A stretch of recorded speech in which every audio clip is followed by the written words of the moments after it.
pedosfer. Pedosfer adalah lapisan teratas dari permukaan bumi atau disebut lapisan tanah. Pedosfer erat kaitannya dengan tanah, jadi kita harus mengetahui apa itu tanah.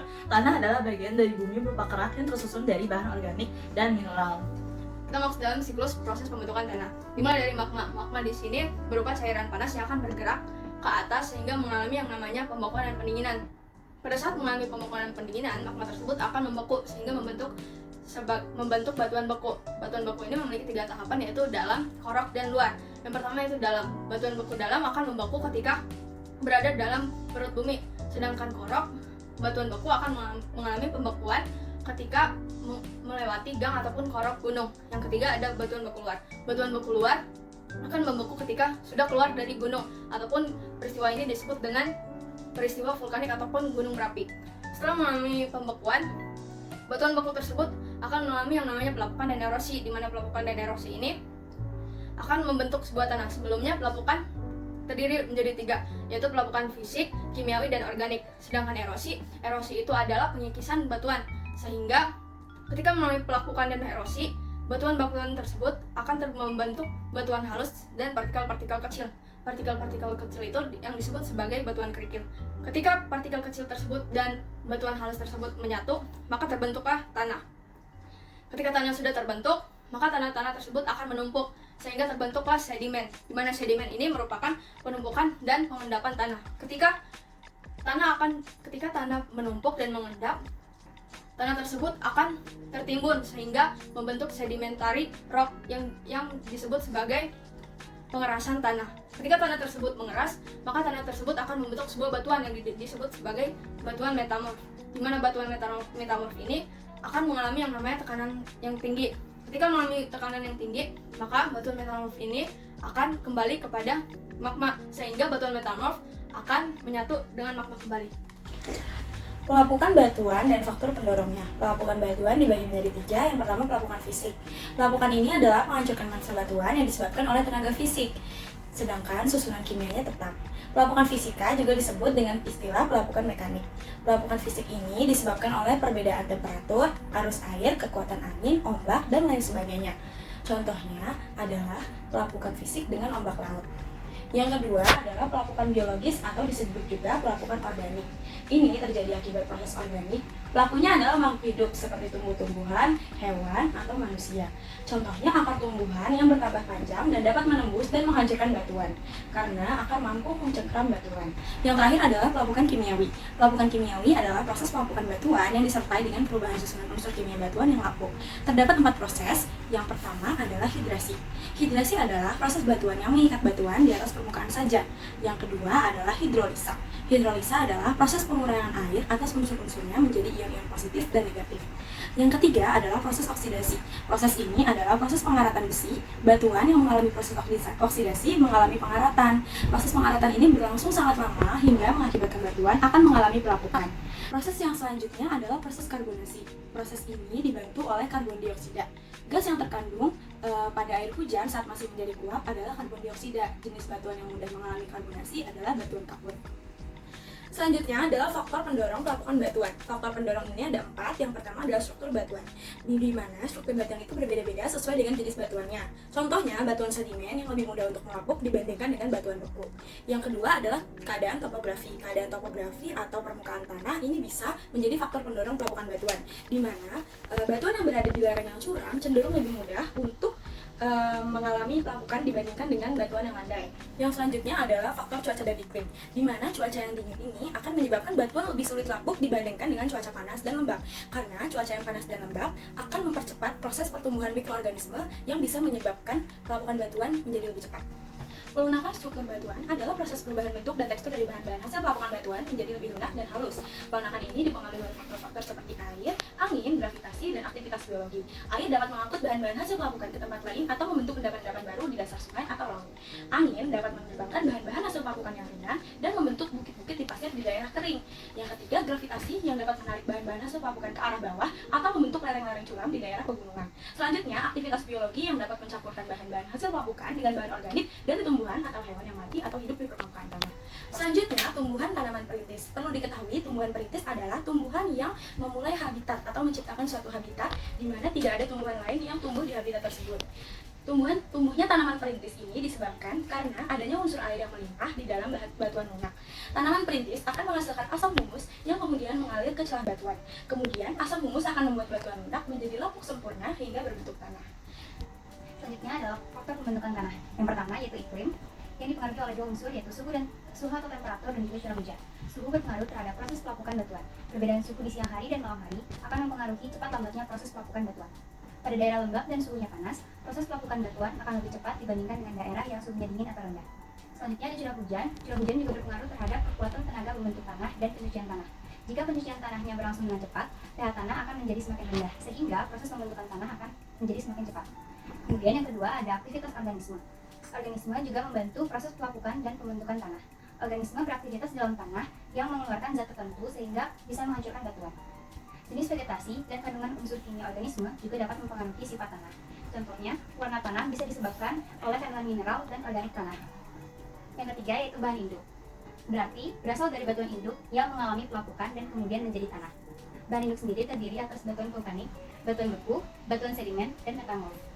Bahan induk yang berbeda akan membentuk tanah dengan sifat yang berbeda pula. Contohnya yaitu bahan dengan kandungan kapur yang rendah akan membentuk tanah yang berwarna lebih merah. Sebaliknya, jika kadar asamnya tinggi akan berwarna abu-abu. Kemudian yang keempat yaitu topografi atau relief. Topografi atau relief suatu daerah juga akan mempengaruhi proses pembentukan tanah. Topografi mempengaruhi jumlah aliran air yang dapat diserap oleh tanah. Misalnya, daerah dengan topografi miring dan berbukit, lapisan tanahnya akan lebih tipis karena tererosi. Sebaliknya, daerah dengan topografi dataran memiliki lapisan tanah yang lebih tebal karena adanya sedimentasi. Kemudian yang terakhir yaitu waktu. Waktu juga mempengaruhi proses pembentukan tanah. Semakin lama proses pelapukan akan menyebabkan hilangnya kandungan organik dan mineral tanah. Kemudian sifat fisik tanah. Sifat fisik tanah mencakup tekstur, struktur, kepadatan, porositas, bobot isi, kelembapan, warna, serta suhu tanah. Yang pertama ada tekstur. Komponen mineral dari tanah adalah pasir, lumpur, dan tanah liat. Proporsi dari kombinasi ketiga bahan tersebut akan menentukan tekstur tanah. Kemudian ada struktur. Struktur tanah menunjukkan susunan partikel pada tanah. Kemudian kepadatan. Tingkat kepadatan tanah umumnya berkisar antara 2,6 hingga 2,75 gram per cm kubik dan biasanya tidak dapat berubah. Kemudian porositas. Mirip seperti kepadatan, hanya saja porositas berarti ruang kosong atau pori-pori di antara tekstur tanah yang tidak terisi dengan mineral atau bahan organik, tetapi terisi oleh gas atau air. Kemudian bobot isi tanah. Bobot isi tanah menunjukkan perbandingan antara berat tanah kering dengan volume tanah dan termasuk volume pori-pori tanah di antaranya. Kelembapan mencakup jumlah air dalam tanah. Kemudian warna tanah. Warna tanah seringkali menjadi faktor paling dasar untuk membedakan jenis-jenis tanah. Umumnya warna tanah ditentukan oleh kandungan material organik, kondisi drainase, mineralogi tanah, dan tingkat oksidasi. Kemudian yang terakhir ada suhu. Tanah memiliki temperatur yang bervariasi, mulai dari tingkat dingin ekstrim minus 20 derajat Celcius hingga tingkat panas ekstrim mencapai 60 derajat Celcius. Tanah adalah penampang melintang vertikal tanah yang tersusun atas lapisan tanah atau solum dan lapisan bahan induk. Lapisan tanah terbentuk akibat proses pembentukan pada tanah. Nah, lapisan ini juga biasa disebut dengan horizon dan terbagi menjadi 6, yaitu horizon O, A, E, B, C, dan D atau R atau biasa juga disebut bedrock. Setiap horizon tanah memperlihatkan perbedaannya. Yang pertama ada horizon O. Horizon ini biasanya terdapat pada permukaan tanah dan berwarna hitam atau coklat tua. Horizon ini terdiri dari bahan-bahan organik yang belum terurai sepenuhnya.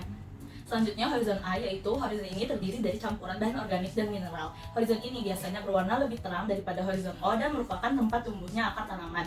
Yang ketiga ada horizon E. Lapisan ini mengandung sedikit mineral karena horizon E adalah jalur rembesan air yang menembus sampai lapisan tanah terakhir. Kemudian ada horizon B yang biasa disebut lapisan penumpukan. Pengendapan partikel tanah yang tercuci dari horizon A dan terlarut dalam air. Horizon B biasanya memiliki tekstur yang lebih berat dan padat. Lalu ada horizon C. Lapisan ini merupakan bahan induk tengah yang terdiri dari batuan yang belum terurai. Dan yang terakhir ada horizon D atau R, yaitu lapisan tanah yang paling dalam. Lapisan ini masih tersusun atas batuan keras yang belum mengalami pelampukan. Selanjutnya, saya akan menjelaskan tentang jenis dan persebaran tanah. Yang pertama ada tanah kapur. Tanah ini terbentuk dari hasil pelapukan batuan kapur, bersifat kurang subur karena minim unsur hara. Nah, biasanya persebarannya ada di pegunungan kidul Jawa Tengah. Yang kedua ada tanah organosol. Tanah dari bahan induk organik seperti gambut dan juga rumput rawa. Persebarannya ada di Pasang Surut Timur Sumatera dan pantai Kalimantan bagian barat. Yang ketiga ada tanah laterit. Tanah ini terbentuk dari batuan yang banyak mengandung zat besi dan juga aluminium. Wilayahnya meliputi Jakarta, Banten, Kalimantan Barat, dan juga Pacitan. Yang keempat ada tanah pozolik. Tanah dari pelapukan batuan yang mengandung kuarsa.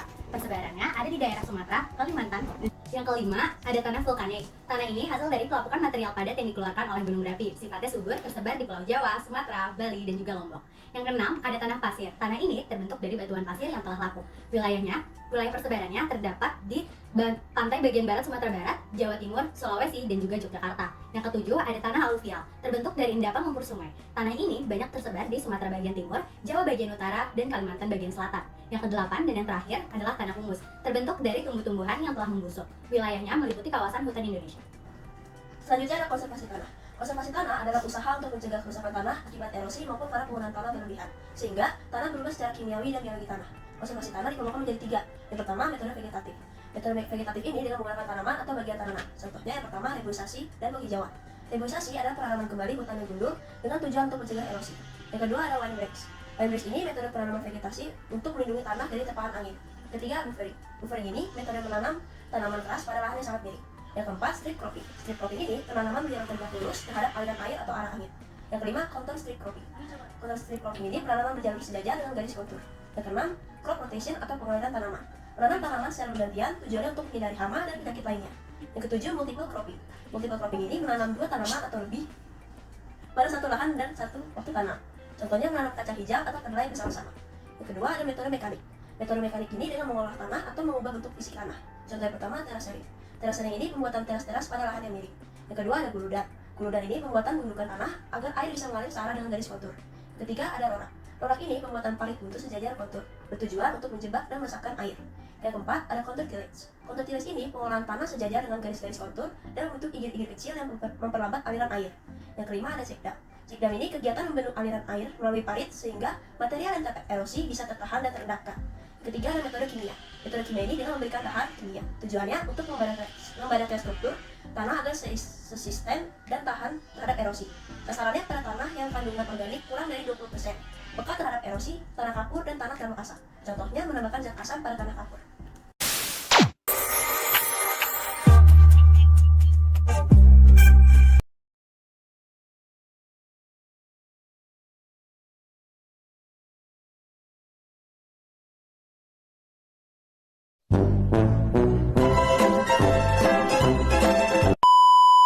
Tentang jenis dan persisnya.